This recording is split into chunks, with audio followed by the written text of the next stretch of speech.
Une semaine après l'assassinat de Charlie Kirk, grosse tension dans les entreprises. Oui, car les partisans de Donald Trump se sont lancés dans une sorte de chasse aux sorcières. Ils dénoncent directement à leurs employeurs, ceux qui se sont félicités de la mort de l'influenceur d'extrême droite.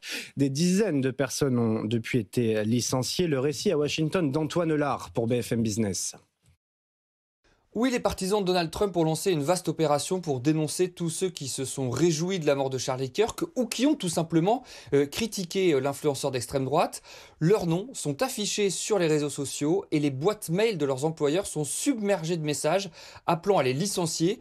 Des pilotes de Delta ou United en ont fait les frais. Ils avaient posté des messages contre Charlie Kirk. Il y a aussi cette employée d'Office Depot filmée alors qu'elle refusait d'imprimer une affiche honorant la mémoire de l'influenceur. La vidéo est devenue virale, elle a été licenciée sur le champ.